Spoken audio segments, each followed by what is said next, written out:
Good morning, ladies and gentlemen. Today we're going to install an accessory that I hope I'll never have to find out how good it is. You guessed it, frame sliders. Now, there are a bunch of different frame sliders available for this particular bike. Installation is fairly straightforward. It's a naked bike. It'll be either this bolt or this bolt and this bolt. So some of the frame sliders have a dual mounting point, and then some of them have just one. I thought I'd go with just one, and so let's go and take a look at what I have. All right, so what I bought is the Ducabike Frame Slider. So let's open the box and find out what they've given us. All right, so that's the puck, 2 pucks,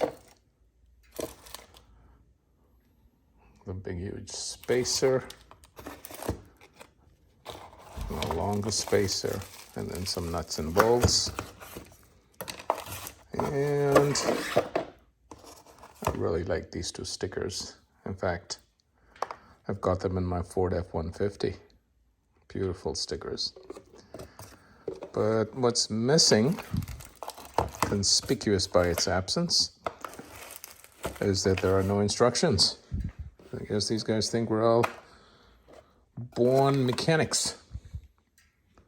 I'm thinking it's going to be fairly straightforward. I've got to figure out whether the longer spacer goes on the left-hand side or the right-hand side. I'm thinking the longer one goes on the right-hand side. The shorter one goes on the left-hand side. The pucks are exactly the same, so that shouldn't make any difference. So it's probably going to go in something like this. And then you bolt it in.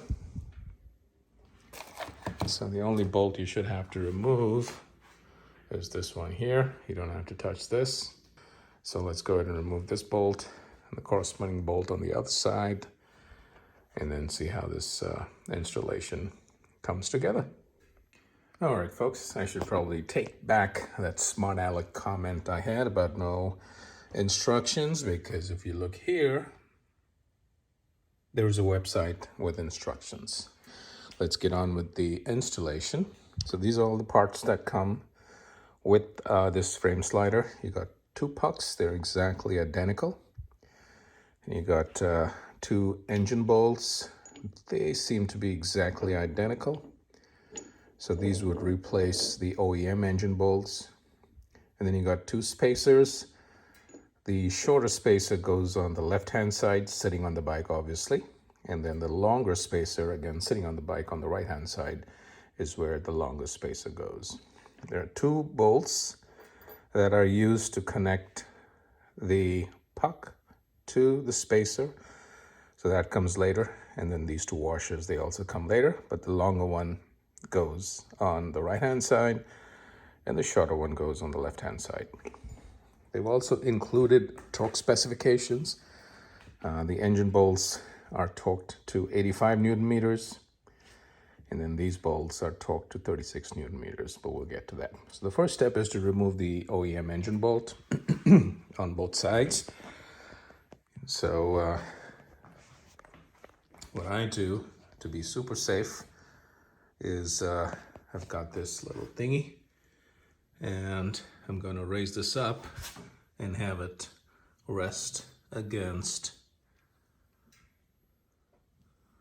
the bike like so. So that if this stuff goes slightly out of alignment,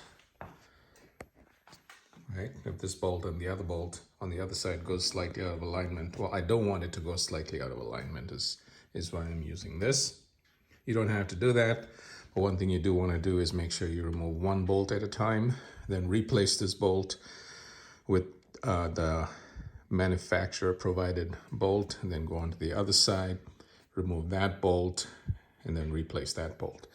You never want to have both of these bolts out at the same time, especially if you don't have a proper up like this.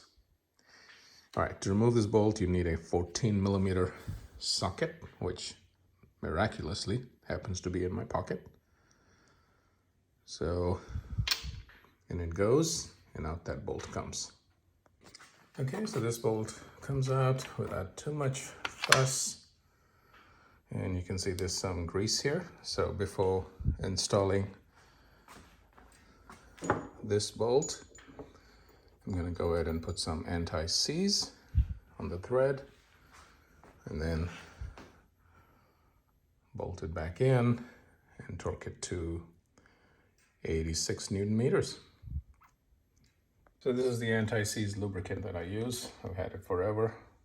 It's kind of nasty stuff, and I should probably be wearing gloves. So do as I say, don't do as I do, and get those gloves on. Okay, and the next step then is to install the bolt that the manufacturer has provided. It goes in without too much of fuss. Maybe you want to hand thread the first couple of turns to make sure you're not cross-threading anything. And then, yeah, we'll torque it down to 86 Newton meters. All right, so that's in. It's been torqued down to 86 Newton meters. And now it's time to install the puck. All right, so the next thing we're gonna do is we're gonna take the smallest spacer and we're just gonna slide it over the bolt. So I might have to move the hose here, and let me see, I think I need both hands. All right, so that's home. And then we'll take a smaller bolt. See, there are two bolts here. We'll take the smaller one, push the washer through, and drop the bolt in like so. And then fasten this bolt to the engine bolt and torque it to 36 Newton meters. All right, so you're gonna need an 8mm Allen, and you wanna hand thread it through. Again, you wanna put a little bit of anti-seize. So now we're good to torque this down. Again, it's 36 Newton meters. Okay, so I just torqued this down to 36 Newton meters. And we're done with the left-hand side. I think it looks pretty good. I'm hoping it doesn't crash, but if it does crash, the wheel links are gonna take the hit, of course. And then I've got crash bars here, so that should take a hit. And then this should protect the engine. Of course, I've got the GB Racing case covers, so I feel pretty good about this. It's unobtrusive. I don't think it clashes with the beautiful lines of the bike, but it's out there doing its job. Don't think this is going to chafe. So it's right out there, but this thing doesn't move, so we should be good. Yeah. Well, you do the right hand side pretty much the same way. So I hope you enjoyed this video. If you did, please give it a thumbs up. And if you haven't already, go ahead and subscribe.